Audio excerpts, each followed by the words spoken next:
Ladies and gentlemen, welcome back to SFR for our brand new season here on the F124 game, season 16 at the Bahrain International Circuit.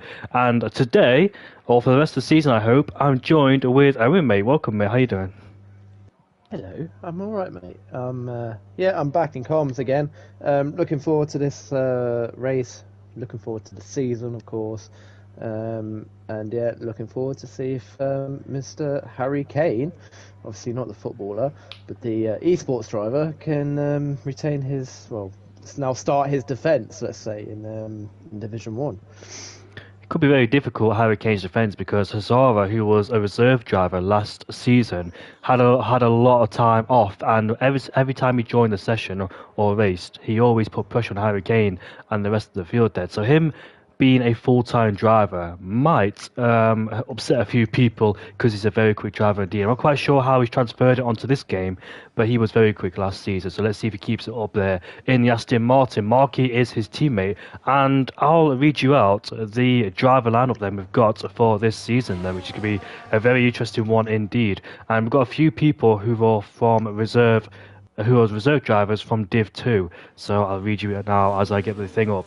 So in the Red Bull, the same lineup as last season, Harry Kane and Berimi. In the Mercedes is Noldus, who was in the Aston Martin last season, and he's got Liam for company alongside him. In the Kick Sauber, used to be the Alfa Romeo, we've got B Rabbit and UT Karsh in the Kick Sauber. B Rabbit, a new driver, of course, and also Karsh, who is also a new driver, but it's Preb who's a reserve driver filling in for the driver there. In the Aston Martin is Marky and Hazara, two quick drivers indeed, one to watch out for in the Aston Martin team. Expect those two to be up there as well. And in the Ferrari, we've got Smoke FX and Oliver. Oliver is not racing here tonight due to his exams, so we'll see him return for Silverstone next week. And in the McLaren, it's the same driver in the McLaren as last season. It's Laser. Highly competitive drivers who are always up there. We'll see how their season goes in the McLaren. In the Haas, it's Spray and Pray, and for this race, it is Martin, who was a reserve driver as well, as Smoke starts to slap. And last but not least, in the Williams camp, once again, it is Rogue Smithy, and alongside him is a very competitive driver indeed, who scored a lot of podiums last season. It's Ramavaj, and hopefully be here full time because he was very quick and scored a lot of podiums to go with it. Yep, like you said, he's got a lot of podiums along with MDJ last season. Obviously, he's not racing with us by the looks of it this season, unfortunately. But obviously, I think he got 13 podiums, and then obviously Harry Kane with 14 podiums, 4 wins, an absolute dominant display from him last season. Like I said, let's just see if he can maintain that dominance that he had last season. Yeah, the Red Bull, Berimi and Harry Kane worked beautifully in harmony together. And what about this season as well? Are they close in pace as Berimi and Harry Kane? They're both currently on the circuit. One's on a flying lap heading down into turn 1, and the other one is making his way through turn 14. I believe Smoke FX is on a lap time. We're watching him right now, but he's on the medium compound tyres, of course. So not the fastest tyre, just probably getting an exploratory lap time out there to see how the track is, etc., and how the grip is on the Ferrari. I've seen a lot of lockups recently as well, going down into heavy braking zones. It's so easy to lock the front up, Owen. Yeah, it is obviously track evolution as well. You've got to keep that in mind. That again, he locks up, so that's about 3 or 4 times now he's locked up. But obviously, you're just getting used to the track throughout the lap. Obviously, it's a 29.9, and that's on the medium tyre as well. So that's actually not quite a bad lap. He's under 1 minute 30. So to be honest, that is a decent lap from Smoke there.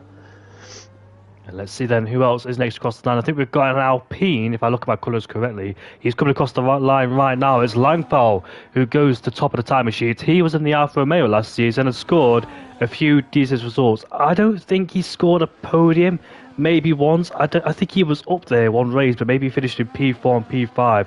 I remember speaking to him, but I don't know for what reason, as Nordus goes into P1 with a 27.9. He was so close. Another driver that was so close to scoring a podium, but just narrowly missed out too. Like I said, I'm expecting another competitive season, a really close racing just like it was in yesterday's race in Division 2, of course, as BRS Melnes goes in third with a 28.7, and obviously Bahrain is second as well with 28.1. So on the full map, I might get a bit confused between the Red Bull and the RB, because on the full map they are similar colours as I've just watched there. Very So similar, yeah. I get confused again like it was with Alpine and Williams, but here is Harry Kane making his way towards the finish line, is a 28.6, but we know Harry Kane likes to go for long runs on the same set of the soft powered tyres. Just sacrificed a set of tyres here in qualifying to ensure he has one set in the race just in case of a late safety car or something happens later on in this race too. So he does long runs along with Bahrain. That's their strategy going into qualifying. So we'll see the timer sheets light up. What's happened there? Hazara nearly lost it. He got a lot of the curb on the S section. Obviously, he's invalidated the lap, so that's his lap gone already, unfortunately for him. And also Glock, who's on the medium compound tyres, goes up into P3 with a 28.3. So that's a very strong lap time on the medium compound tyres. Obliterates Smoke's lap time by 1.3 seconds then. So some competitive times starting to hit the circuit on the mediums. Like you said, Hazara, I just flicked on board with him. I didn't see the full thing, but I did see he validated his lap time then. So his first lap time's done. But we've still got plenty of lap time in the session then to make up, and we've got a few drivers still in the pit lane, a few drivers half the field not setting a lap time just yet, so let's see what they're doing. But Norris currently remains in P1. Can he leave off where he left off in last season, because he scored a lot of points last season towards the end of it, because he was starting to pick up his form and his pace, and he's got a 10th quicker in the first sector already by a few tenths, I said already, and he's going quickly once again on the same set. That's 2 laps he's done on the soft compound tyre, so he's still going quick. The soft compound tyre, a bit of drift there going into turn 9 and turn 10, but the soft compound tyres are starting to hold on in qualifying here. Yeah, obviously 8 minutes, nearly 8 minutes now gone in qualifying, like I said, track evolution, and I'm on board with Marky at the moment. Obviously just started back straight now. At the moment, pretty decent lap so far from Marky. No mistakes made so far. On board with the Aston Martin then, a new appearance in SFR in the Aston Martin, and I think Aston Martin got a really strong lineup. Red Bull, Aston Martin, McLaren, keep an eye on those teams as well. We'll see if the RBs and the Alpines, Ferraris, etc. And Norris once again extends the bar with a 27.8. That's 3 laps he's done on them soft compound tyres. See, Harry Kane is still out as well. He's now on 2 laps, but he's actually just spun. I've just went on board and he's spun on the back straight. So that's his lap, unfortunately, over if he was on that lap, that is. And Marky now across the line to go into P2, just 2 tenths shy of what Norris could do in P1 there. But a lot of these drivers then go for long runs on the same set of soft compound tyres. Melnes goes 4th, but Ramavach obliterates the timing sheet and goes into P1 by 8 tenths of a second. So there's the pace. I believe pole yesterday was a 27.8. So I think Ramavach has beaten it slightly, or so close to the deficit there. So we start to see the lap times we expect to see in Div 1. Yeah, it's hard to predict, but I'm going to say 26.8 is going to be the pole up. Very interested indeed. I think a 26.7, 26.8. I predict. We still need to see more drivers on the track, because they've got a lot of time in their pocket. We know these drivers can really spice up some good laps, but on this game, Owen, it's so easy to make a mistake around here, like locking up or turning in, etc., or getting on the throttle way too early. So might see a few drivers struggle in this qualifying and the race because of the game handling. Yeah, again, we had some issues when the game first came out with obviously the handling, and obviously the handling has changed now, and by the sound of it, they are bringing out another patch to sort out the handling again, I think. As Lord Danny Boy goes up to P5 with a 28.339.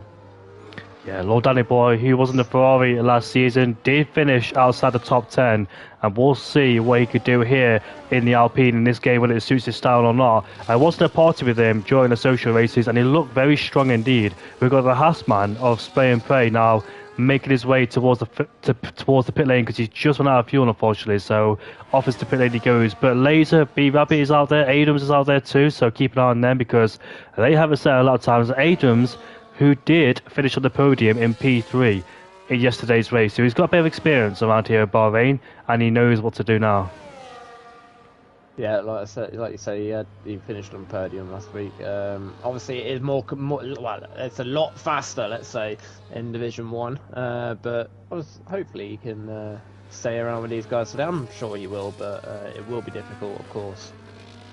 He didn't particularly have a strong qualifying, but in the race he was mighty quick. And so let's see if qualifying once again is his kryptonite, and it's a 7.0 in the middle sector there for Adam. I'm not quite sure what the best middle sector should be. I've seen a few people in the sixes there. The kick Sauber across the line, P14 for B Rabbit, so there's more pace for him in the Sauber because I've raced with him before and he's very quick indeed. So obviously, we need to see more from the Saubers there, P13 and P14, but Adams in the Williams is now making his way towards the line. It's going to be P11 then, so not where he wants to be.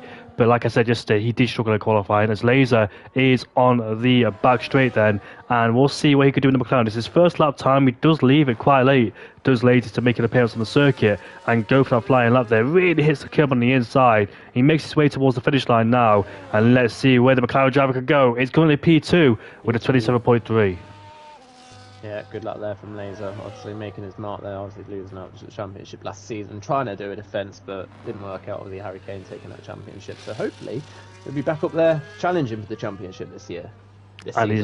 And his new teammate Glock is making his way towards the line now. It's going to be a 27.3, so 1,000 separating the two McLaren boys, like it was in Austria with Oscar Piastri and Lando Norris getting so close. The two McLaren boys are very close, and I can't wait to see this lineup because Laser didn't really have a teammate to be up there with. His teammate was JDM, and he did have a few strong qualifying sessions, JDM, but when he did have those strong qualifying sessions, he fell down the order due to spin or mistakes. So he needs a teammate up there, like he did in season 14, where McLaren won the Constructors' Championship, Laser and Harry Kane then. So looking good so far, and Hazara goes up into P2 with a 27.1. So Ramafaj really liked this track alive and still on pole.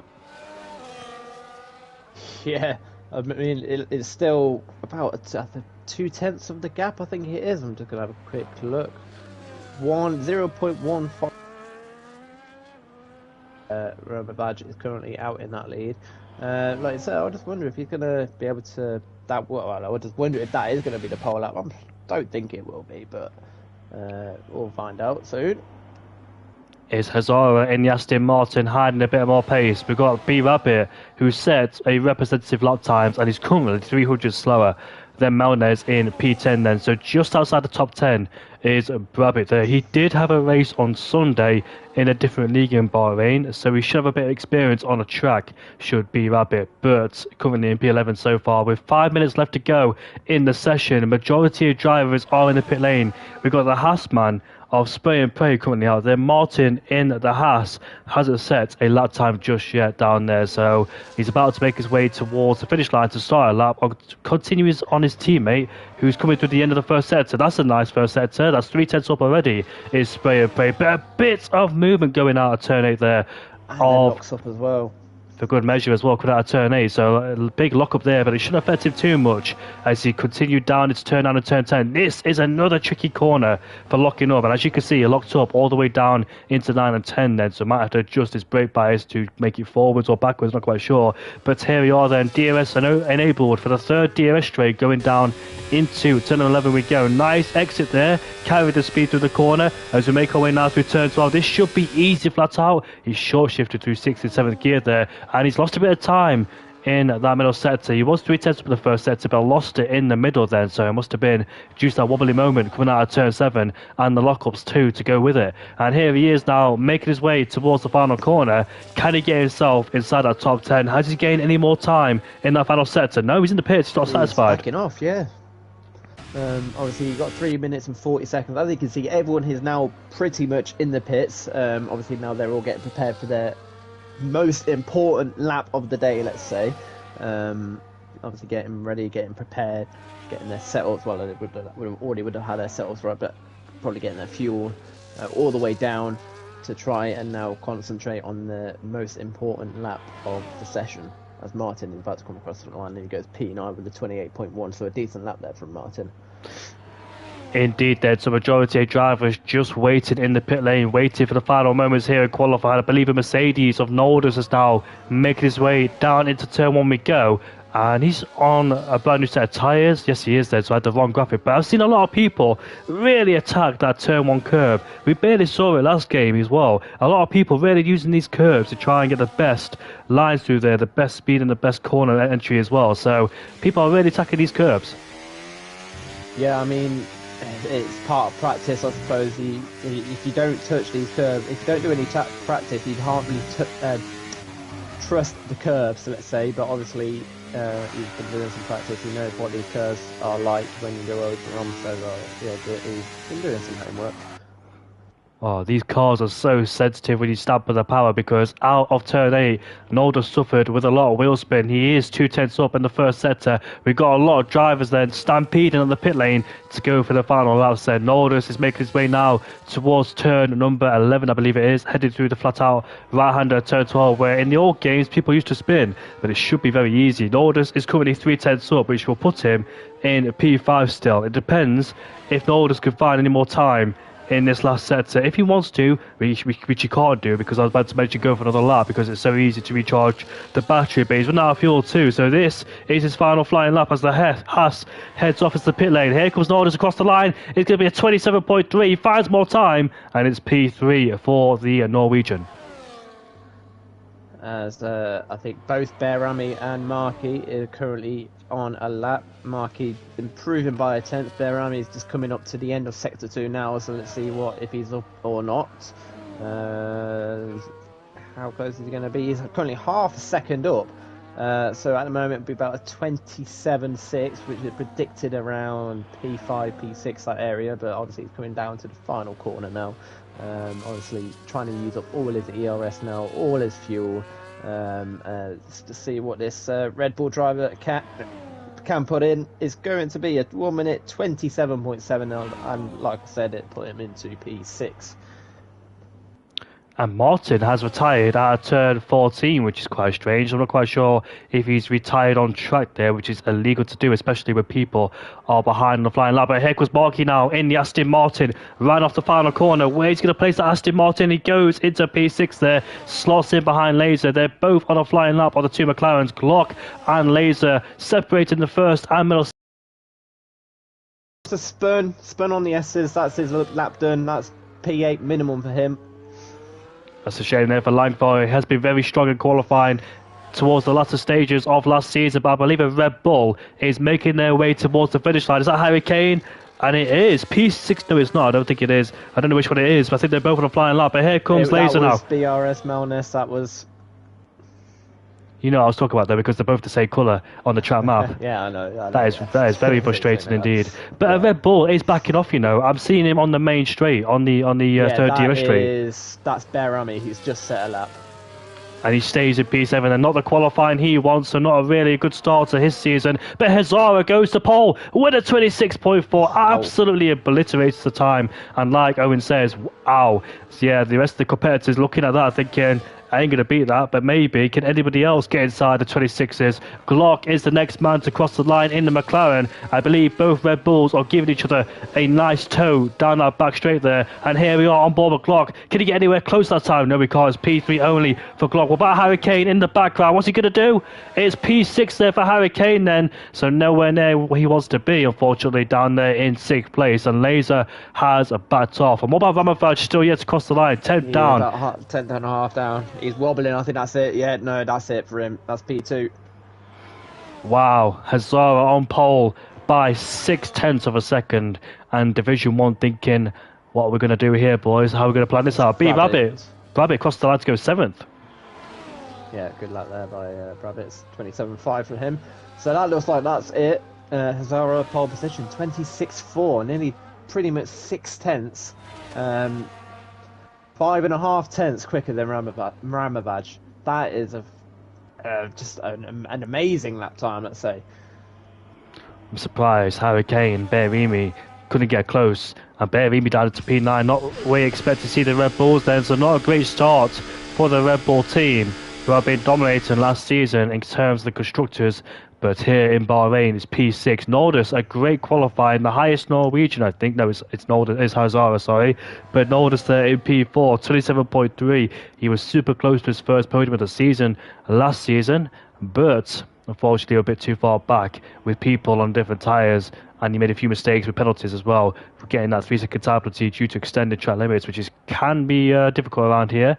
But we only saw about 1 or 2 people picking up penalties in Division 2, which is quite nice to see. But here it is then, Hazara on pole by 5 and a bit tenths ahead of Glock. Noldus in P4, Laser 5th place ahead of Harry Kane.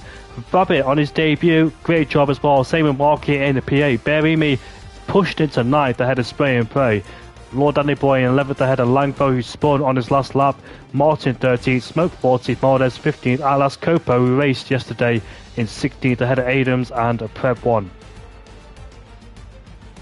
Yeah, great lap, like I said, from Hazara. I'm quite surprised as well. Only Hazara was able to get into the 1 minute 26, 26s, and no one else was able to.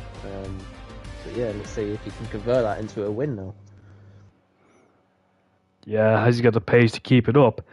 And a few people are tagging me in the Discord server, having a look at that. Yeah, Sonic Hawk says to us, Owen, have a good one, Indigo and Mansa.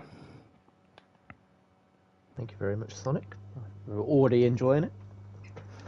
So yeah, new commentary lineup this season. I wasn't going to make an appearance here at Division 1 because it was on Wednesdays. I do have other commitments on Wednesdays, but due to that other commitment not starting up yet, I have a bit of time left to do commentary for a few weeks, so you might see me for a few weeks, maybe the whole season. It depends how it goes, because I really do enjoy commentating for Division 1 and Division 2, of course. But it is me and Owen this season on the lineups, and on Tuesdays it's me and Oliver. So I'm commentating with people with the same letter in their names. Yeah. So strategy, Jen, just pretty much a simple medium hard, really. I know yesterday, and guys have been racing in Division 2 and Division 3. It does tell you to do a 2-stop. Unfortunately, you can't change that. I don't know why it won't let. It would literally just tell you have to do a 2-stop. Obviously, you can forcibly do a 1-stop, simple, medium, hard. But we did see my teammate, Mindful Wasp. Yesterday he did a soft hard strategy, so again that might be possible, but again, looking at where he finished yesterday, P4 from pretty much last, it looks like the undercut is pretty powerful around here. Yes, it is indeed. I did notice that yesterday's race, but I forgot to mention it too. So yeah, the undercut is really powerful as well. How did you find the race yesterday, Owen? Yeah, I mean, I had pretty good pace. Obviously, I was keeping up with the leaders. Obviously, it's just 1 second between each car, between first and 11th, which is obviously that's what we want. That was amazing. But unfortunately, Clusser made contact with me, and then that basically just cost my race for the rest of the race. So I was just back in the grid. But yeah, the first couple of laps, it was enjoyable. I just hope that it just carries on for the rest of the season. Oh yeah, unfortunately, I had to turn 9 and turn 10, where I saw Klusler hit the back of you. I was on board when that happened. Yeah, I did see it on obviously when I watched the race back yesterday. Obviously, it's just unlucky. Well, he's got to be more mindful, let's say. But you know, this stuff does happen. I've done it plenty of times, and it's happened to me just like that plenty of times last season. But yeah, this kind of stuff happens. You just got to move on to the next race, really. Yeah, and we'll see then what happens in a few minutes' time. People are not allowed to ready up before the host, which is a later lord then, so it's their command to give the signal to ready up. But yeah, a lot of people surprised in the Div 1 chat about the Hazara's lap time at 26.4. Unbelievable stuff indeed. Yeah, I mean, he's got to have I think he has to have a own division to himself. Division Hazara. There we go, just for him. In one of his own, but can anybody make up the deficit in the race. What about Harry Kane? Is his race pace better than his qualifying pace? We did notice it last season where Harry Kane has had better race pace than qualifying. Same with MDJ too. But unfortunately, MDJ is not here this season as he's fully quit league races, so that's the end of his league racing career. And also his last race before he quit because he didn't make an appearance in Silverstone after meeting, I think, somebody else, which I'm not going to mention. But yeah, there is a formation lap going on. I'm trying to think. Yeah, so he did win the Las Vegas Grand Prix, which was his last appearance in SFR. So he left on a high, did MDJ in Vegas. But there is the formation lap then, and we'll see what the strategy is with everybody else on the circuit. So 18 drivers. Oh, we got a few soft winners there, Owen. Just get mine up. Yeah, we have. We've got Glock on the sauce, Rabbit on there as well, and also Marky. So we've got 3 people on the sauce. But like I said yesterday, my teammate did the exact pretty well. If they are doing the same strategy, you can do it. But obviously, just later on in the race, you will suffer with the guys obviously chasing you down. Because obviously the tyre wear and obviously the guys behind you will have better tyre wear and better tyres, and so as long as they can defend, they should be okay. Obviously, Glock is a quick driver. I think Glock will probably, when he pits and everyone else pits, he should be in the lead. Don't quote me on that, but he should be, and obviously we'll hopefully see Hazara, Ramavaj and all that lot probably chasing him down for the rest of the second half of the race. But obviously, let's see how the race plans out. Ramavaj won the Bahrain Grand Prix last season after contact with MDJ and Glock, but it's going to be hard this time for Ramavaj to win if Hazara has that pace in hand.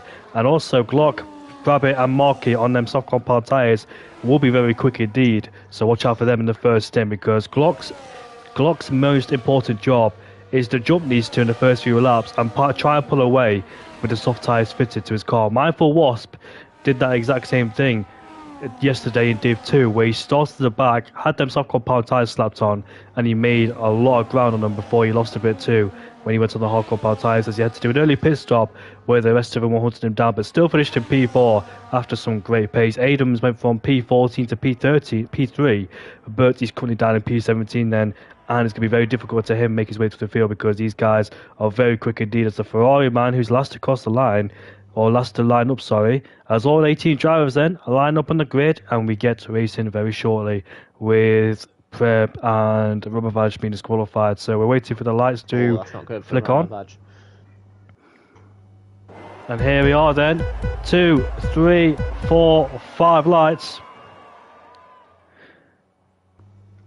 And we're underway for the Bahrain Grand Prix for the first race of the season. Glock then gets a great launch. He's all over the back of Hazara going down into turn 1. He's jumped his teammate. Can he jump Hazara? Hazara locks his brakes. They both make contact on the side pod. There's a Williams in a sandwich with the Mercedes and the McLaren. Bit of barging between Ramavaj and Nordus, but they get unscathed. Now Glock is putting big pressure on Hazara. He needs to take the lead immediately, which he does do, going down into turn 4. They slow it down. No contact. Hazara goes deep, and Glock takes the lead of the race. And also Ramavaj in P3, who was under pressure from Nordus, stays in front, and B Rabbit on the soft compound tyres has over except for 2. Adams on that last Copo. Down the inside goes the Aston Martin. Who is that? That's Nordus trying to go for a move there. He's already up into P4 is Nordus, but he's defended from the soft runner right behind, which is Aston Martin, but he's not able to make the move so far. Yeah, good start there from Glock. That's exactly what he needed there. Obviously, Ramavaj getting disqualified from obviously not getting his grid spot there.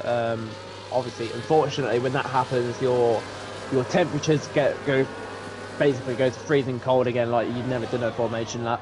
So that's where Ramavaj struggled there, getting off the line. Obviously, being overtaken by a couple of drivers, but obviously now he's back in P3 again. With now 2 tenths behind Hazara. And Glock already pulled a second, exactly what he needs. Already pulled a second off Hazara, so he's free from the DRS already. And Ramavaj, I'm sure he'll try and make a move down to turn 1 now. The Red Bull wide off in the background, that might be Harry Kane. He's under pressure from the Alpine right behind. I think it was Bahrain though. He went off in turn 1. Remember, DRS is enabled immediately on lap 2. The Aston Martin goes down the inside. It's turn 1 as Marquis taking a place away from Norris there. He's on the soft compound tyres, so expect him to go forwards, which he has to on them soft compound tyres. Same with Brabham down there in P6. But like you said, Glock already pulling a second. But here comes the Sauber down the inside. That's B Rabbit on Norris there. So Norris has dropped 2 places there. But he knows the people that overtook him are on the soft compound tyres. The Red Bull and Alpine go side by side with the Haas, trying to get involved too. The yellow flag's down there in turn 1. Alas Copo make a mistake and he spun the car. Gets going once again. Yeah, so both reserves today, Adams and Alasco, both at the back at the moment. Obviously they didn't get brilliant starts, but hopefully it'll improve them for the rest of the race.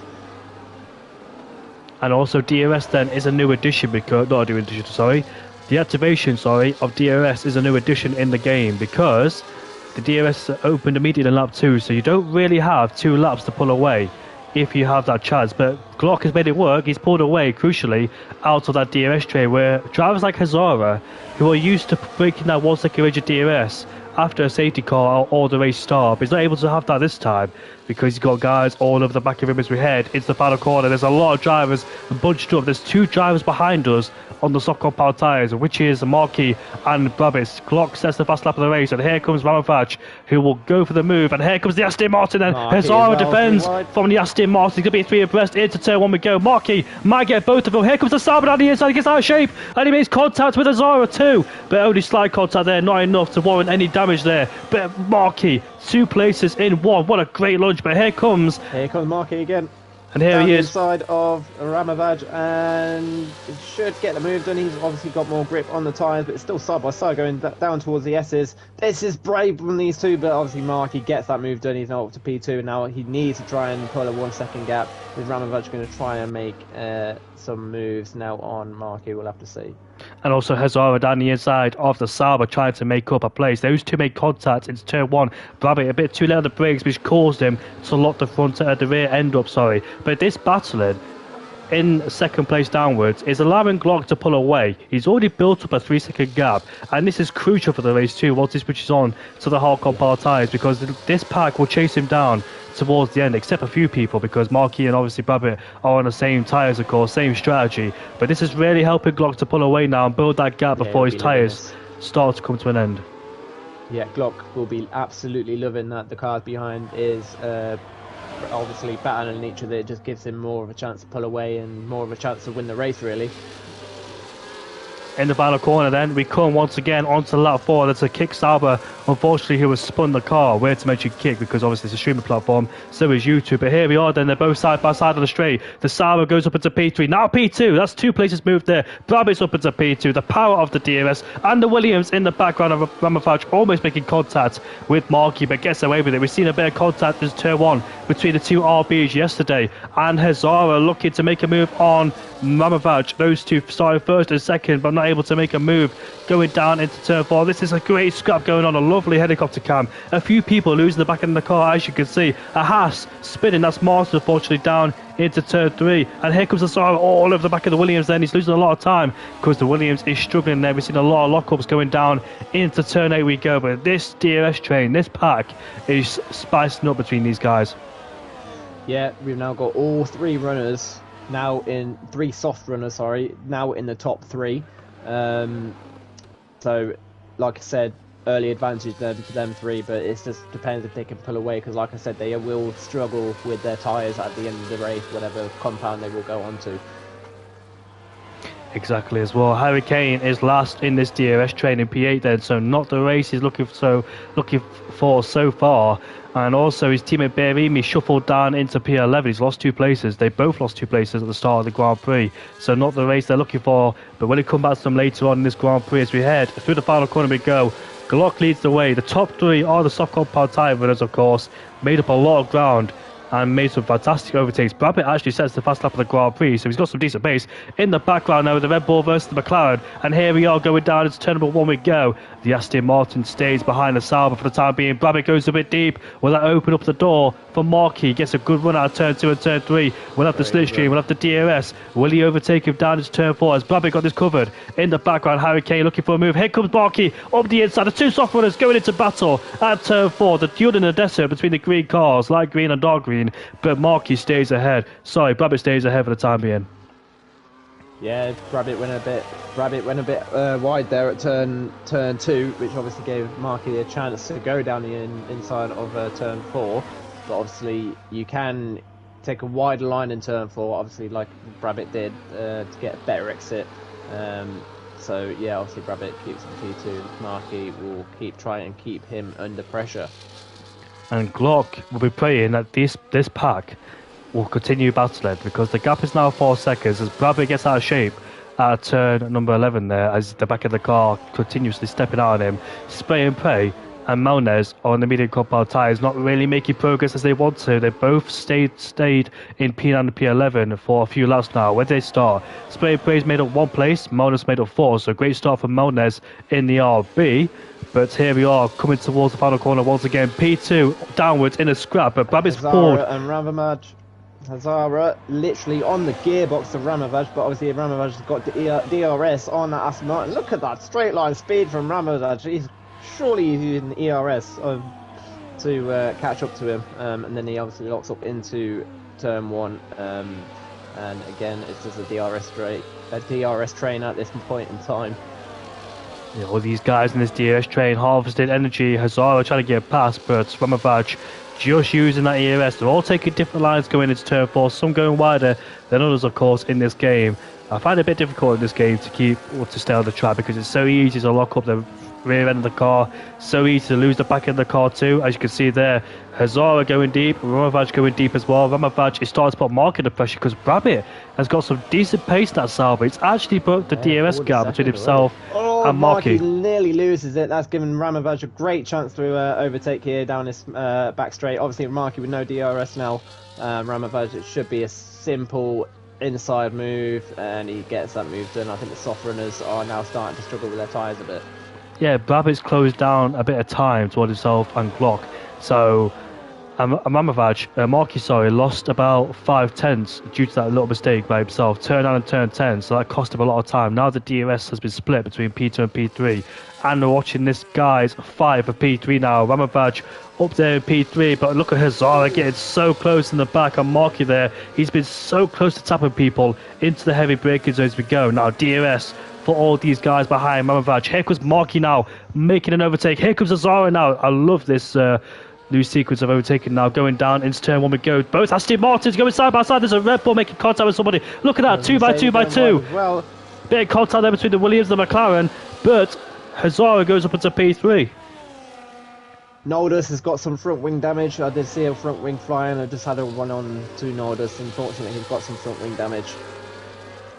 Yeah, I wish I was on that camera angle, because I saw a lot of things happen in turn number 1, but couldn't quite catch it all. So there was a bit of contact going down there. Not quite sure who it was, because a little bit of debris flicked up from the cars. But now Hazara's back into P3. Can he catch Brabham? Or those tyres start to come to the end? Because I remember Mindful Wasp, who only did 7 or 8 laps on them soft compound.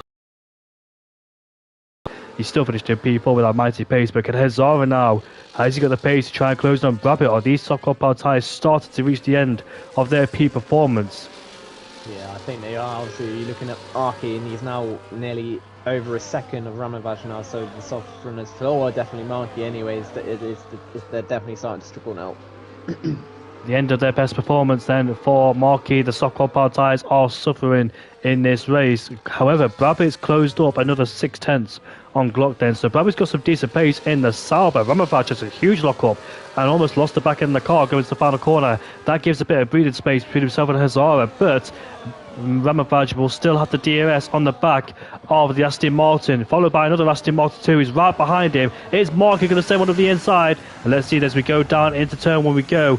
And you can see Ramavaj covering the inside line. Nowhere for Marky to go, but out of turn 4, Ramovaj will not have the DRS, I don't think. Yes, he does, so he's still within that second of DRS from Hazard, which might have saved him going down to turn 4. Yeah, like I said, DRS, ERS so powerful in this game. If you don't have DRS, it's just very difficult to defend against this year. We've got Laser right on the back of Marky now. So obviously Marky is now starting to keep these guys behind, which is obviously it won't be good for Laser and the likes of Laser and Harry Kane down in P6 and P7 at the moment. They are struggling a little bit. I was expecting them to be up there, top 5 maybe at this stage. But Laser now, obviously Marky, no DRS now. Laser will now try and get that overtake done on Marky now. Championship defender, of course, is Harry Kane, but he's still in P7. They're not able to make any inroads on the guys ahead. Now the DRS is broken between Marky and Ramovaj. Remember, Marky was in DRS range of Ramovaj 2 seconds ago on this lap, but now he's broke away. He's 2 seconds behind. Them soft compound tyres are starting to hurt him a lot. Laser and Harry Kane don't want to lose time. They need to overtake Marky immediately to make sure they don't lose too much time. And Marky's actually, in the pits, Marky goes. Yeah, so that's now obviously freed Laser and Harry Kane, but obviously Laser, no DRS now for him, so it gives Harry Kane a great chance to now overtake Laser, of course. Laser 2 seconds behind Ramovaj. And also Hazara all over the back of Rabbit too, so he's caught him at a rate of knots, and he's all over the back of the Sauber, so these hard runners now started to come into play. Berimi's ahead of Langfell. He's made up a few places after other people pitted. He dropped down to P12 because Mauda's overtook him. There's a multi-car scrap. There's a Ferrari spun, and that's Smoke who's gone for a spin. And he's going to fall all the way down then the order. Hazara though, will he overtake? Rabbit going down into turn number 11 we go. The yellow flag's popping up constantly as the Ferrari gets going once again. And also, this has helped Ramovaj because Hazara being stuck behind the Sauber has allowed Ramovaj to come through as well. Here comes the Aston Martin on the Sauber. Now the Williams of Ramovaj has to overtake Rabbit immediately so he doesn't lose the DRS again towards Hazara. Yeah, those soft tyres are destroyed now. It's obviously Rabbit was chasing Glock. It was about 2 seconds, and it was about 2 seconds between second and third, but obviously that gap's come right down. I'm expecting Glock and Rabbit to both come in now.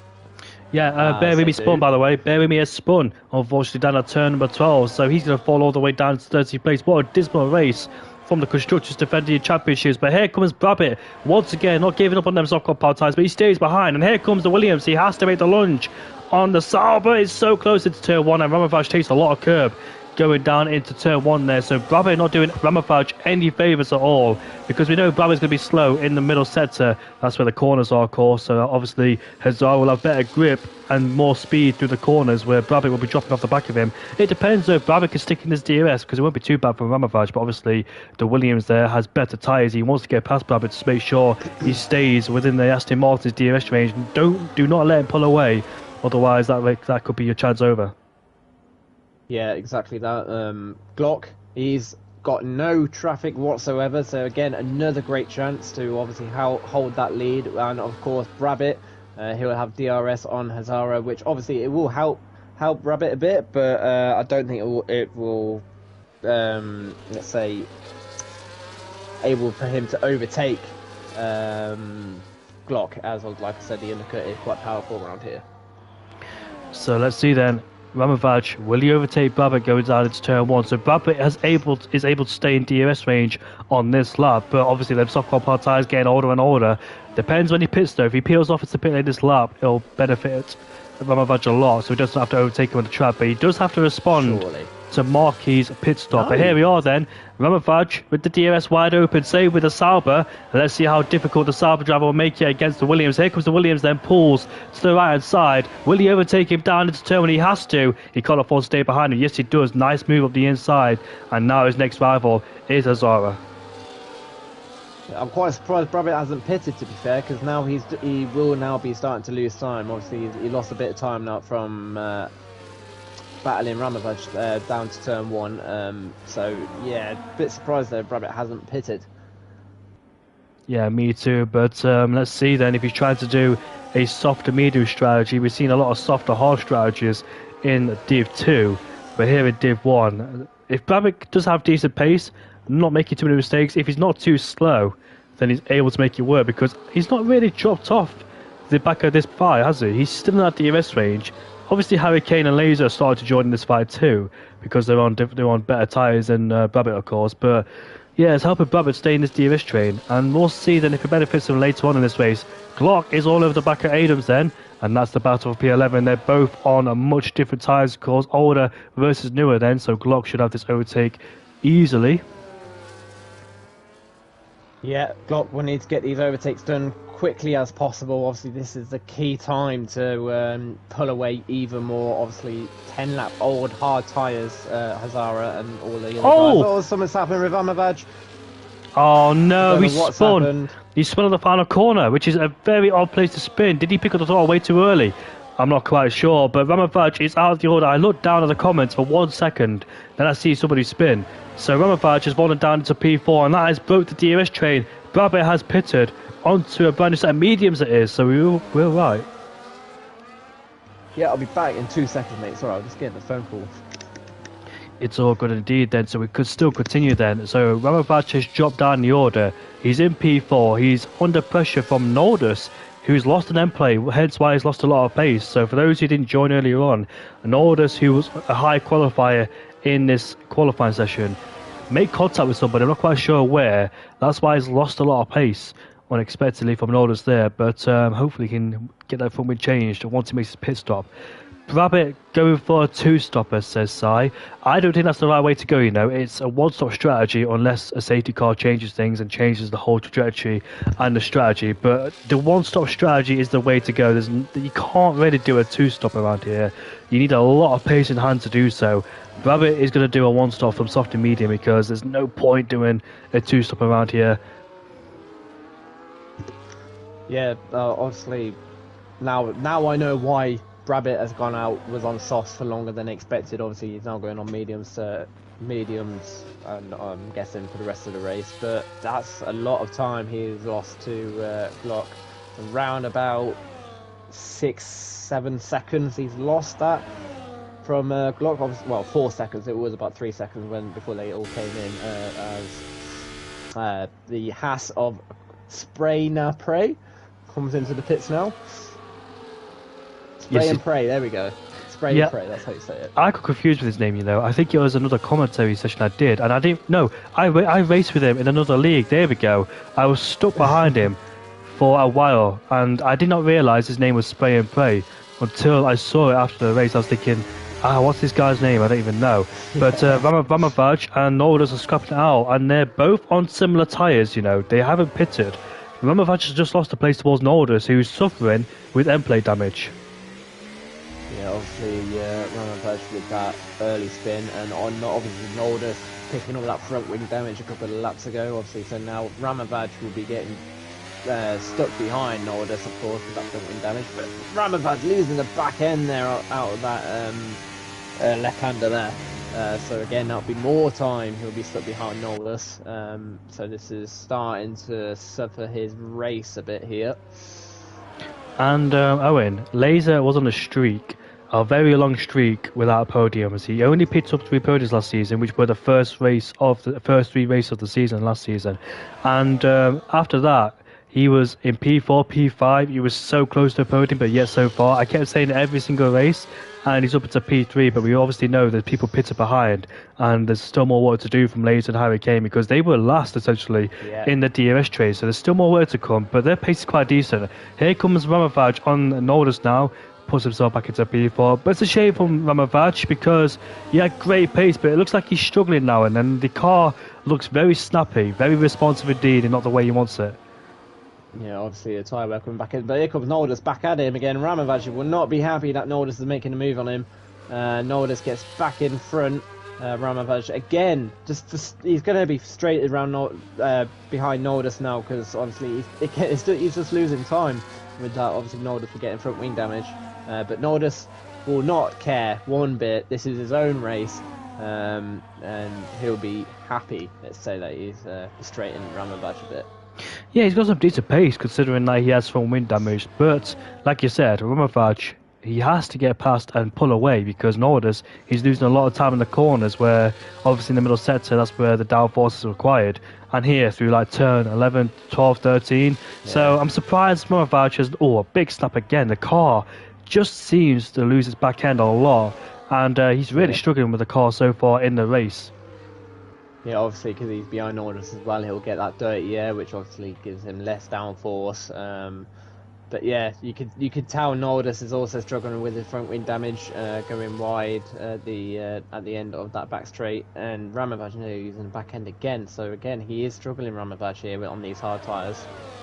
I tell you what though, Hazara's not really extending the gap. Hurricanes brought the gap down by 4 tenths. Here comes the Williams again. The gap is 1.9 actually between Hurricane and Hazara then. So his pace in the race is decent in comparison to qualified session. The same can't be said for his Red Bull teammate.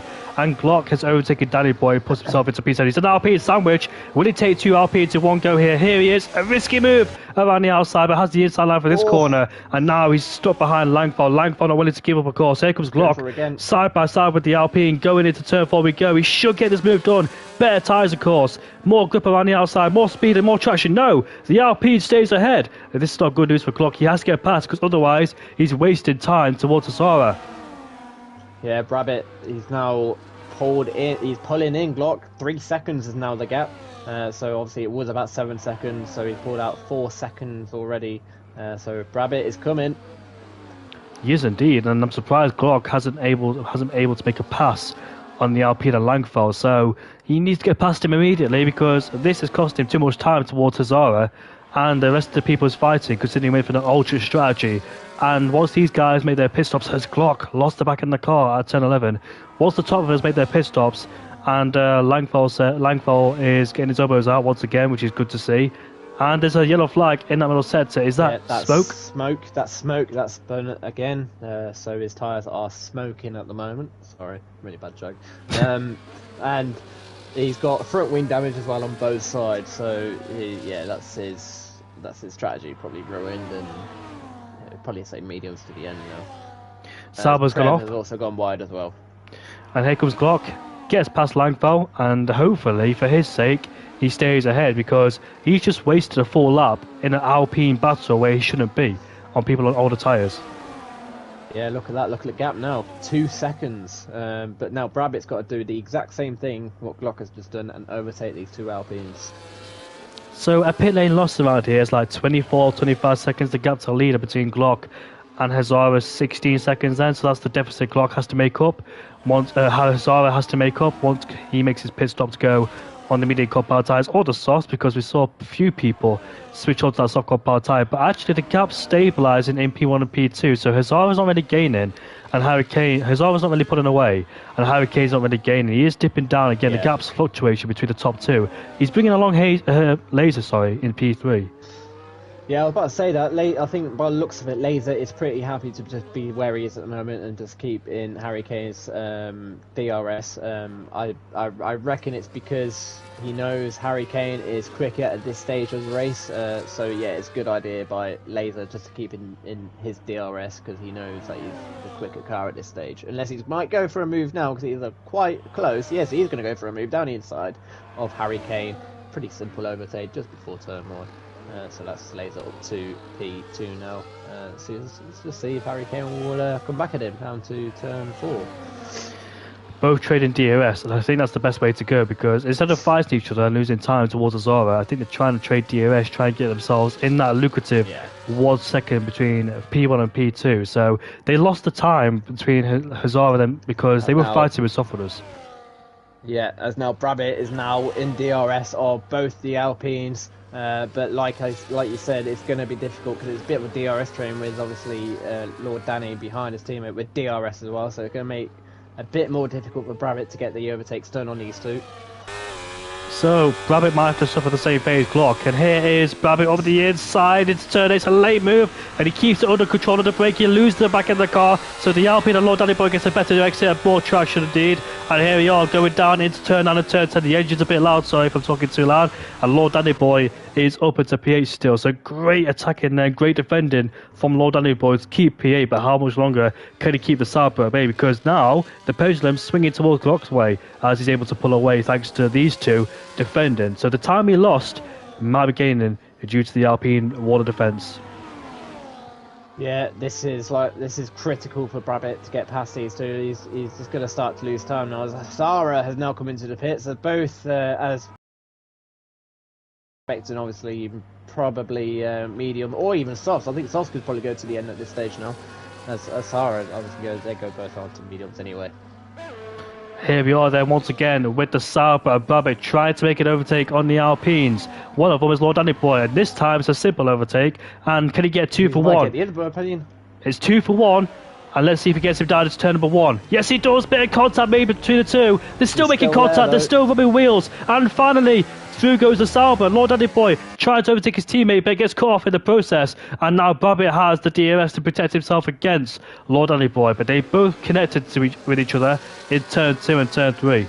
Cost them a lot of time indeed. As Hazara has just come out the pits just behind these two Alpines now, so now he'll be trying to get past these two, because again this is critical for his race, and he does exactly the same move as Brabit did a lap before, get past Lord Danny Boy and keeps the back end stable, gets the move done. And pops himself into P6. Their next target is Langfeld. So Brabit, who went for an early undercut, hasn't really worked out for him because he's not built up that gap he needs to, and Hazara on newer mediums is now putting pressure on him, and he's right there too on a brand new set of mediums with an Alpine in the way, but he should be able to dispose him very quickly. Hazara just needs to be a bit patient because you don't want to make risky moves here, and it's turn 12 and turn 13, they're going side by side, and the Alpine trying to stick it on the outside of Langfeld but not able to do it, and Hazara's up to P5. He's obviously at the Alpine's tyre wear now. It won't be as good as it was the first, when the race first started. There we go. There's now Zara. Obviously, we'll have the RS on Brabit, and I'm guessing this is going to be a simple overtake just before turn 1. Obviously, he pulls out into the inside and should get the move done, like I said, just before turn 1. So that's Hazara now up to P4, chasing down Glock now for the race lead, let's say. I dare say Harry Kane should go to soft compound tyres, you think? Yeah. Look at the gap between himself and Glock. It is about 10 seconds now. No, sorry, 12 seconds. So yeah, those soft tyres could come in hand. As we've got, I think, smoke. A spinner! Unfortunately, We've got another spinner. Sorry, in turn. Where's that? Turn 8. Sorry, Lord Danny Boy just lost the rear end of the car on braking and spun the car around. Oh, that's unlucky there for Lord Danny Boy. So obviously it helps the likes of Laser. Laser now trying to get past Langfeld now. So again, this is going to be annoying for him, but he's going to try and do exactly the same as Hazara did, but it doesn't quite work out as Smoke comes into the pits and retires the car. Not the first race he wanted, unfortunately for Smoke. He had a spin of himself, and now here's Laser trying to overtake the Alpine. The best place to do it is turn 1, so he has to bide his time and wait. But his battle is with Hurricane and Brabit, and here we are, they're going down the straight, and Lord Danny Boy is in the pit lane, so it doesn't put too much of a fight. Laser will still get the DRS then. His chase is with the man in P5, Brabit, who's done a fantastic job so far, his debut for SFR. I've known him in a different league, and he was a regular top 10 racer, but he did struggle to get towards the top. It's nice to see him in the higher places. Brabit is improving his race pace and his consistency too. But strategy might need to be looked at, because soft to medium is a massive challenge around here in Bahrain, considering the tyre wear too. Yeah, like you said, soft. Looks like for Ramanvaj and Harry Kane, it looks like it's going to be soft tyres now for the end of the race, but obviously now they're on nearly 19 laps old hard tyres, so they are going to be struggling now with their tyre wear. But if they can keep it clean, soft tyres, that would be a challenger, but also the win. So obviously We don't even know who's going to win this race yet. It's still going to be so close when we come to the end. As Laser now gets past Brabbit, again, it seems like a pretty easy overtake. So that's Laser now up to P5. His main battle is with Harry Kane, the man who's currently leading this race, the man who won the championship last season, and I think he's going to box this lap. Yes, he is there to put on surely a set of softs. Do you think? Yes, it is. Yeah, it should be. Ramavash also follows him in as well, so again, it should be soft tyres for him. But like I said, the undercut is quite powerful around here, so they're going to be dropped behind Brabbit, I'm going to say. So Glock obviously now takes the lead as expected, but Hazara only 1.9 seconds behind him, so he is catching, as of course, Hazara on 3 laps old medium compared to Glock's 11 laps old hards. So it looks like hards to mediums was the way to go. Then the soft runners had an early advantage, but being on the one-stop strategy and the mediums to hards is always better in terms of tyre wear.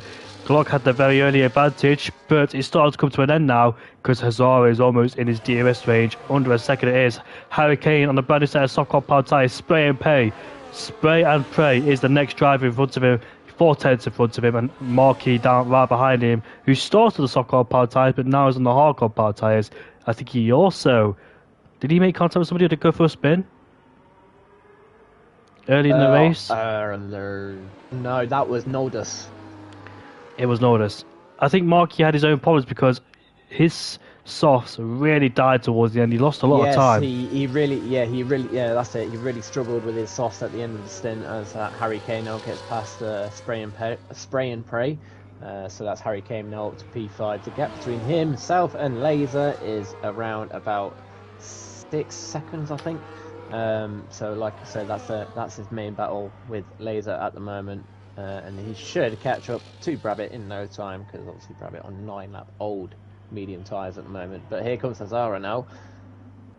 Here we go then, coming down into turn 1. Hazara's in the DRS and he goes on the inside, and nothing Glock could do, but can he try and set himself up at the exit of turn 1 because Hazara goes deep? Glock's able to stab with the power earlier, and let's see then at the exit of turn 3 with the DRS enabled, is he able to go for the overtake into turn 4? Hazara goes defensive, makes Glock goes along the outside, and Glock will never give up no matter what tyres it's on. Going down into turn 4 we go, and Hazara stays in front of Glock for the time being. Glock trying everything he can in his power to try and re-overtake Hazara, but nothing doing unless goes down the inside into turn number 8. Yes, he does. Into turn 8 we go. Is there contact? Yes, there is contact. And Glock has lost a lot of time now because his teammate on fresher tyres of Laser will be starting to pass him soon.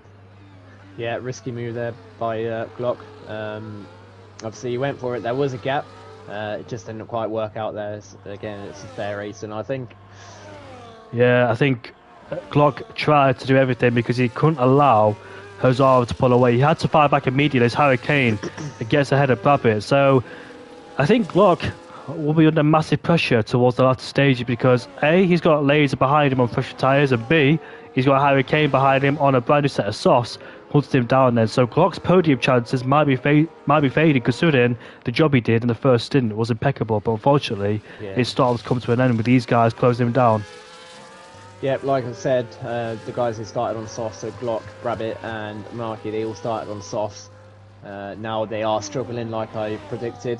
They're just getting overtaken left, right and centre as Harry Kane also sets the fastest lap of the race. I want to see this battle between Laser and Glock. I think they both have respect for each other. We've not seen a lot of battling between Laser and Glock in the past season, but both as teammates, both on different strategies, they both want the best result for each other and for the team. What are they going to do? Are they going to fight out to the death? Glock has a lot of pride. He likes... Obviously, we all have a bit of pride in ourselves. Hazara picks himself up a 3-second time penalty. Oh my goodness me, this could have a lot of implications at the end of this race.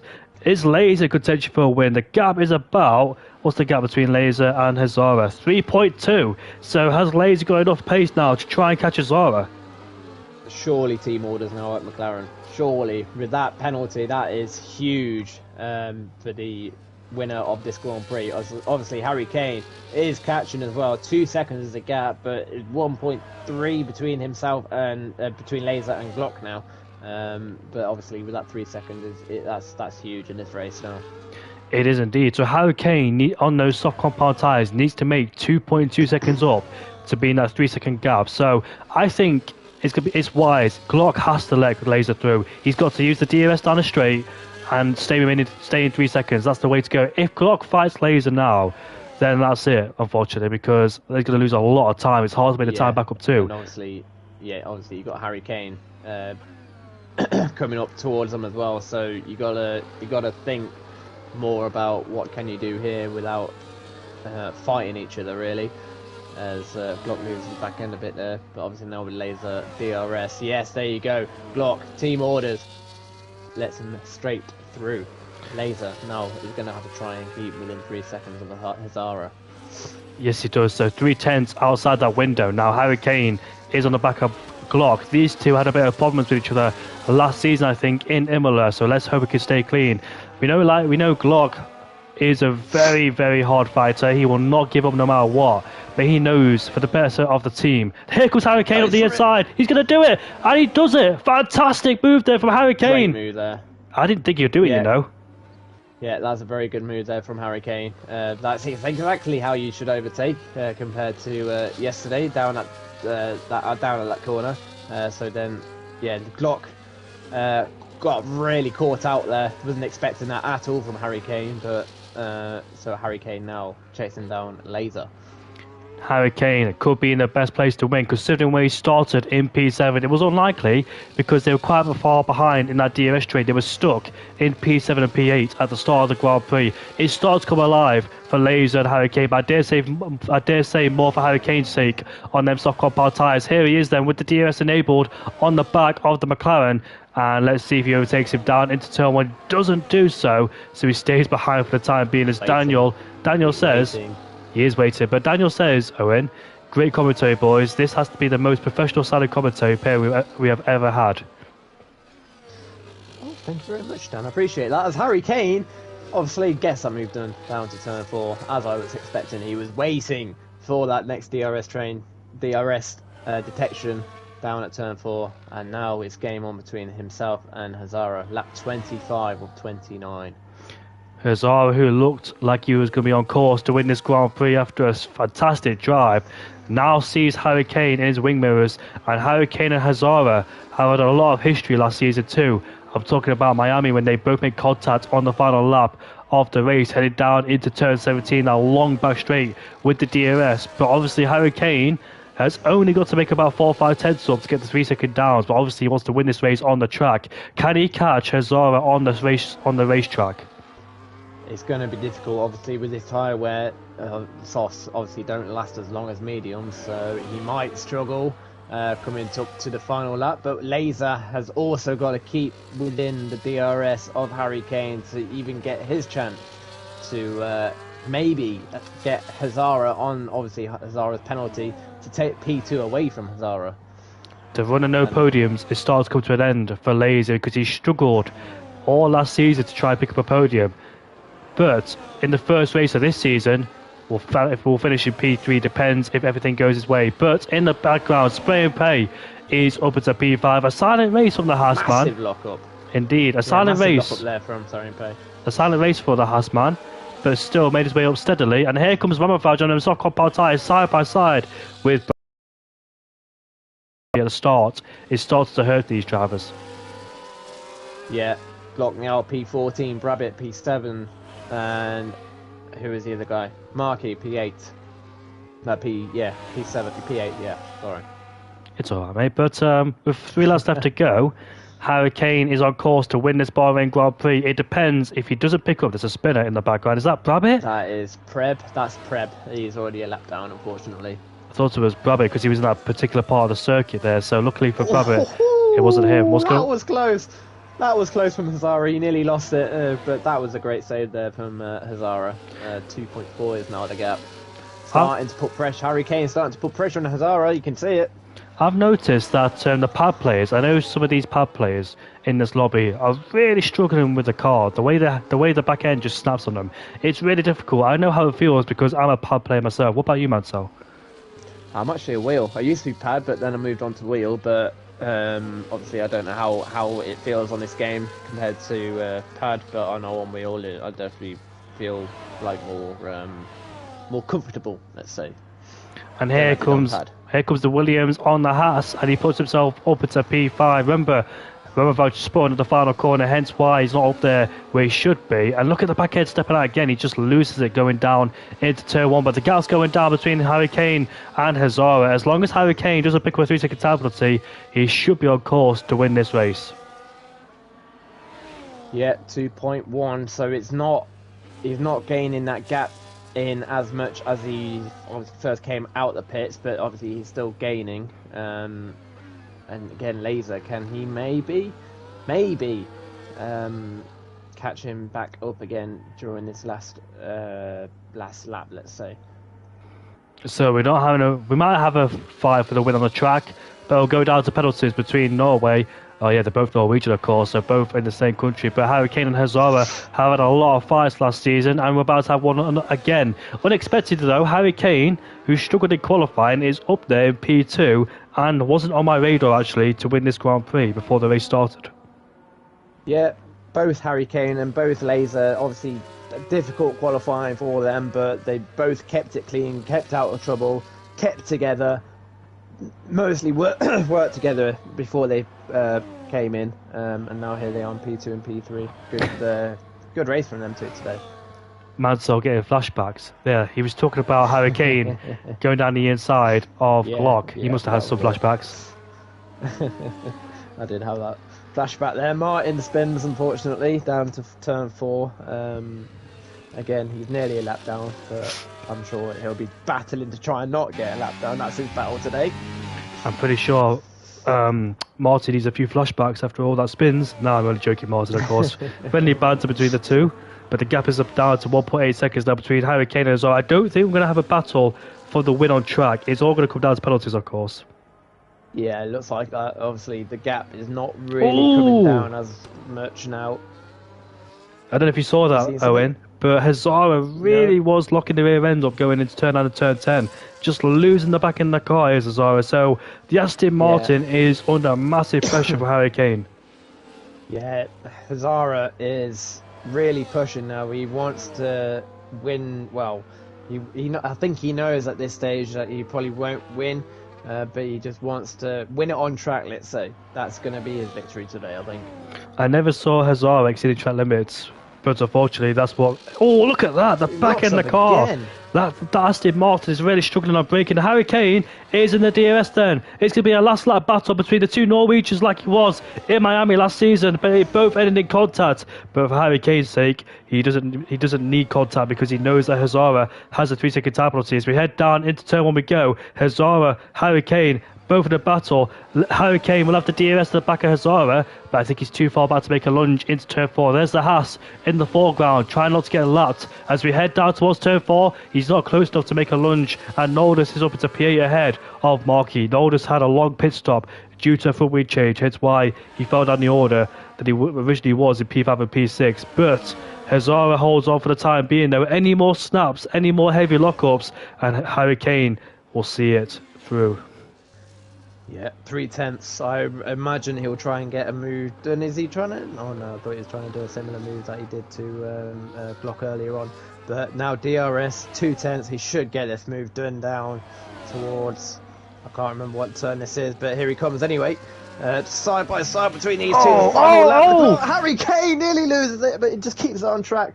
That was important there for Harry Kane. But obviously a second now, but Harry Kane will get this victory on penalty sake. Well, that could have ended Harry Kane's race right there and then with a spin, and therefore Hazara would have won the race. And it wasn't because Hazara almost spun Harry Kane almost spun himself. So here we are then. Hazara makes his way to the finish line to finish in P1, but Harry Kane will finish in first place in the Bahrain Grand Prix to win. Later finishes in P3, and it's a good strong drive from the McLaren drivers. Ramafach is all over the back of Glock, but too far away. And spray and pray, what a great race for him. Brabbitt is under massive pressure from Noldus. Can Noldus out-drag the Sauber towards the line? We'll see right now. He's too far back, he can't do it. And Markey will finish in P9. Langfell in P10 ahead of Melnez. We haven't really mentioned these guys, but there's a spinner in the background. That's Adams who's gone for a spin. That's Adams, yeah. I think he should finish in P13 because Lord Danny Boy is a bit farther back, which he is. So he finishes in 13th place. Yeah, good race from Adams. Obviously reserved today. I think he is first place, let's say, of Division 2. It's a good race there from Adams. What a race. Unexpected winner in my opinion, which was Harry Kane. Never looked like he was in a position to win until he slapped on them soft compound tyres. His pace midway through was quite strong. He was able to keep up with Hazara. Yeah, like I said, he was able to keep out. Obviously, he didn't have a very good qualifying session, but he was able to trouble, and obviously got the victory today, which was key to his victory. I'm going to get these boys in the party and we can kick off the podium interviews for the first time in Division 1. Harry Kane. Obviously he's got OW on front of his name, so that's why I can't find him.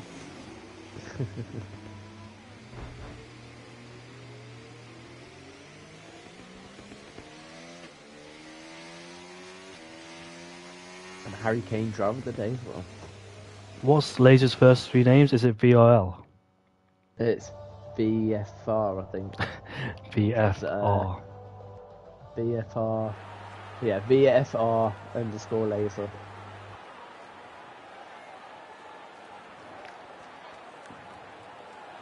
But whilst Jamie's trying to get them into the party, I'll go through the race results. We've got OWR, Harry Kane, good victory from him today in P1, Hazara in P2, and Laser in P3. Obviously Hazara getting that penalty would cost him the victory really.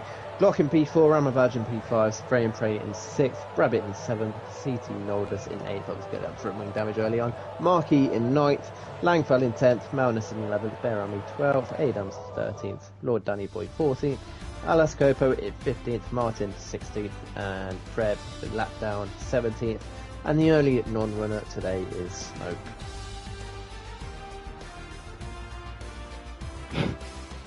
Well, not non-runner. Did you enjoy the race?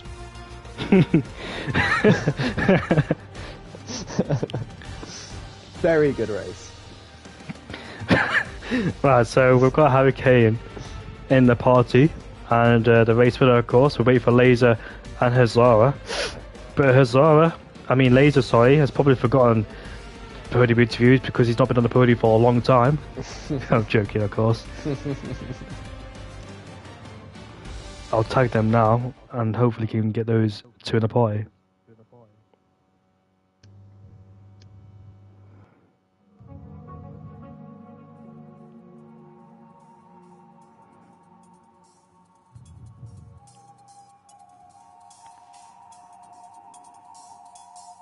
We'll start with you, Harry, to not keep you waiting. So, Harry, mate, congratulations on your first win of the season, and it looked like an unexpected one considering where you qualified. Talk us through, at what point in the race did you think a victory was on? Yeah, I didn't think I would be up there. I had a bad qualifying. I think, very bad first sector. And out of T1, I think I was like 8th or 9th. So I didn't think I would be in the top, but yeah, the strategy played well. Had a good pace on all the hards and made good overtakes. And fortunately, Hazara got the penalty, so it made it a bit easier. Yeah, it did make it easy indeed. And what happened going down into turn 11? Did you just lock the rear brakes up and almost spin? Yeah, it was no grip on the rear tires. I had no grip. I tried to go for the win on track as well, but yeah, no grip, and he should have won, but he got that penalty. And Harry as well. You do you know what? The question went in my head and I forgot it already. So yeah, that's my bad. But what was going to ask? I'll just make it up as I go along. But yeah, Matthias, I forgot what question I'm going to ask you. I had it in my head. It was a really good question as well. I forgot. But Owen, do you want to continue with Harry when I think of the question? What was your I'm just trying to make this up as well. What was the feeling after qualifying? Did you really think that win was on today after that poor qualifying session, or? No, not really. I thought I could have faced to maybe take a podium, But yeah, I don't know what happened with Glock. He dropped off a lot on the second stint. I had a massive dive bomb into turn 10 as well on him. I don't know if you saw. Yeah, that was a very good move. Very good move. I was Yeah. impressed with that. Yeah, I knew he was going to defend after he let past the laser, so I had to go for it where he didn't expect it. So yeah, one of my best overtakes, I think, alongside the one in Japan for a couple of seasons ago. And yeah, didn't think it was possible to win, but yeah, came through in the end. Yeah, good job, Harry Kane. And also, Matthias, did you was the strategy always hard to medium, hard to start, or did you make up as you go along? No, I thought I was going hard medium, and then I saw that I had almost similar paces as Glock when I was on old hards and he was on like 10 or 11 laps newer hards.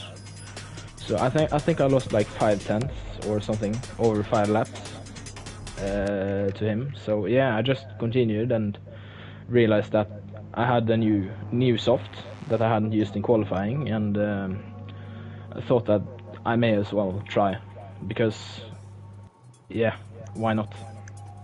Well, this is the only the beginning between you versus Harry Kane for the championship fight. So, are you looking forward to that for the rest of the season, Harry? Yeah, I'm looking forward. I will unfortunately miss the third and fourth round because I'm on vacation, but it's a long season and I think I can be up there. And how do you feel about the British GP next week? And this week too. Yeah, I think it's a good track for me. Very natural to drive, fun to drive, and yeah, I think I can get a good result. Well, I hope so for your sake. What a fantastic drive today, Harry, from start to P7, and you made your way through the field very nicely too. And yeah, good luck for next week, Harry, and enjoy the British GP this weekend. Yeah, thanks. Moving on to second place, I think it's Hazara. Hazara, you here?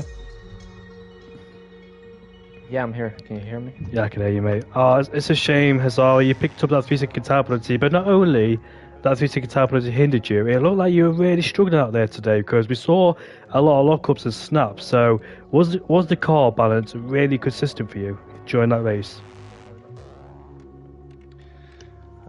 I don't think it was, but at the same time, I haven't driven a lot of race. I think I did one 50% race on this game, and like everything I've done on this game has been on time trial, so I didn't really expect to have the pace in the race. But yeah, I think it was okay, just a bit rusty, and yeah, just trying to learn more about the tires, how long they last, how they respond to pushing, stuff like that. And I think I learned something today.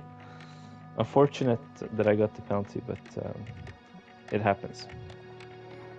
Yeah, it does as well. And what point did you race? Did you think that you have the race under control all the way through, or did you know that Harry Kane would be on his way?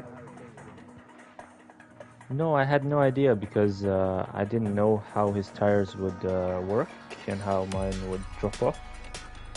And yeah, compared to last game, the mediums drop a lot faster, I think. Or at least they wear in percentage a lot quicker, so I was a bit surprised I had a lot of wear very quickly. But yeah, at least I learned that now and I can apply it going forwards. But I wasn't surprised at anything. I thought maybe Glock would win early on when he passed me and built a gap, but obviously he was on a different tire, so yeah, eventually we caught him, and yeah, it was a close battle with Harry at the end, but he obviously knew that I had the penalty, so there was really no need for him to overtake me. But we all love to win on the track, no matter, regardless of if you got a penalty or not. But Hazara, are you expecting a close fight all season between you and Matthias for the whole season? Yeah, I do. He's very quick, and he has built up a lot of experience now. And yeah, I'm looking forward to it. And I think there will be more people involved in the fight. Like Laser was quick today, Glock was quick, Ramovaj I think could have been up there if he hadn't had the spin. So yeah, there's a lot of people who are quick. I thought you were going to be absolutely dominant in that race, considering you qualified at 26.4. You were 6 tenths quicker than P2. Did you think after qualifying that you're just going to dominate the race? No, not really, because I knew that I had like a lot of hours on the time trial. I had like almost 0 hours.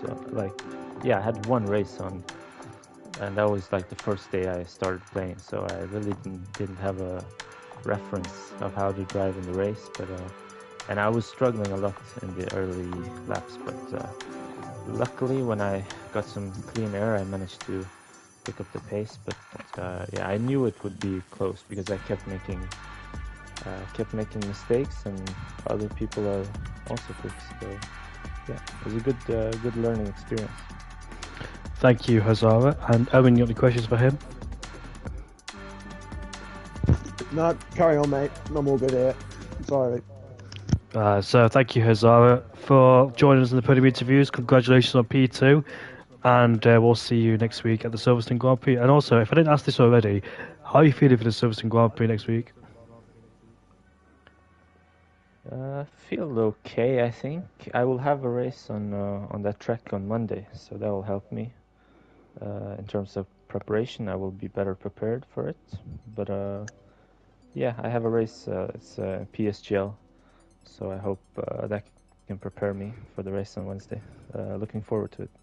Well, good luck for you, Hazara PSG. They had a few wins in that league, so good luck to you in that league, and also next Wednesday too. Yeah, thank you so much. Thanks for commentating. See you. You're welcome. Enjoy the Silverstone Grand Prix this weekend. Yeah, I will. You too. Laser. Aaron, you're back on the podium, mate, after a long streak with no podiums. How does it feel to be back on the podium for the first race of the season? Talk us through it. Yeah, it feels nice. I just really drove quite clean. Honestly, just kept my pace, just at the best of my pace I used, and that was it really. Others sort of undid themselves or on the wrong strat, or didn't have the pace. So yeah. And at what point in the race did you think you pick up a podium? Because you and Harry Kane were left alone quite a lot. Were you working with Harry Kane, just staying behind him, trying not to battle him too hard, trying to lose any time towards the guys behind you that did pit? Yeah, I think I started to realise when you just mentioned when it's me and Harry broke away from the guys behind. That's when I first noticed I might get a podium. And yeah, I was working with Harry. I only passed him when I wanted to pit next lap. So yeah, I think he was a bit faster. He made some great moves as well. And also, when Hazara picked up that 3-second time penalty, were you in a party with your teammate Glock? Did you communicate with each other? Because you were in that 3-second deficit of Hazara, but you weren't able to stick with it, but your teammate did let you go. No, yeah, I was in a party with him, but I didn't think I'd stick. I think I was just about maybe 2/10 laps slower on race pacing him, so I thought I would drop back. I was going to try. And I saw Harry behind. I was about to let Glock stay in my DRS to defend to Harry maybe, but Harry got past him before I even had a chance. So, yeah. Well, P3 is a mega result as well, and you've run on no podiums has finally ended, so you must be really happy about that too. It Because feels nice. I'm no longer Hulk. yeah, you worked very hard last season to try and get back on the podium. And I was like, come on, Laser, and I was really desperate to talk to you as well last season on the podium, but just a bit too far away. But your first podium of the season. Let's hope you don't repeat what you did last season by 3 podiums. Yeah, I hope not. But how That won't be good. how do you feel about this game in general? Are you feeling more confident? Do you feel more faster? Do you think you can challenge these guys at the front? I'm not sure. I think to do that, I need to turn ABS off because I think it is a bit slower in this game. But we'll have to see. At the moment, I think they're a bit faster. So, yeah. And then even then, I don't know where I'd be. So. Thank you very much, ladies. And how do you feel for the Silverstone Grand Prix? I've not done too much around there. I've done a few laps, but I usually like the track, so hopefully it'll be good. I was talking about the actual race, so I didn't know you were racing this weekend. Oh, shit, yeah, hopefully it's a good one. And Max doesn't dominate again. Yeah, coming from a British fan, obviously the British fans don't want Max to dominate, but Owen, you got any questions for Aaron? Owen? I think he took a phone call. Unless it's on I'm mute. here. Sorry, I'm here. I was on mute. How you doing, Laser? You alright? Yeah, I'm alright, you, mate? Yeah, good. You planning to get the championship back again this season? I know it's only the first race, but you and Harry Kane, and obviously a lot of guys around you, look at a very similar pace. But are you planning to get that championship back to you? Yeah, I'm trying my absolute best to do so. I think it'll be hard, but I'm going to give it all to get it. So, Oh yeah, that's a question I wanted to ask. Laser, I know last season you didn't really have the teammate you really wanted because he was in the lower end of the field and you couldn't really do anything with each other. But now you've got a strong competitive teammate up there with you, Clark. How's your relationship with him? Are you two communicating the pie, and do you feel like both of you could make a big impression this season? we're not in a party together, but we get on quite well. I think we work quite well as a team. Like today, he let me go. I'll do the same if I'm in a similar position. I'm older tires and he's faster. So I think hopefully we can challenge the constructors. Like you did with Harry Kane and McLaren 2 seasons ago. Yeah, I mean, Harry and Remy's going to be a difficult team to stop as well, though. We'll have to see how it goes. Be a good battle. Thank you very much then for the podium interviews, and that's the Bahrain Grand Prix, the season opener. We had a great race in Div 2 yesterday, and we had a great race here in Div 1 with Harry Kane coming out on top. And thank you very much, Owen, for being alongside me tonight. You might Yeah, speak- no, been very good. Been very good this race again. I'm just looking forward to the season, and hopefully, both me and you will be here for all season. Let's hope. I hope so too. We had a great lineup in the commentary box tonight. Me and Owen Okia and Mansell are your new commentary duo for Div 1 this season, and hopefully for the remainder too. We'll see you all at the British GP next week on Div 1, Div 2 and Div 3, Monday, Tuesday, Wednesday. Join us back, and we'll see you all next week. And enjoy the British GP this weekend. It's either going to be Verstappen or Norris winning the Grand Prix, or maybe Piastri, who knows, but we'll see you all later.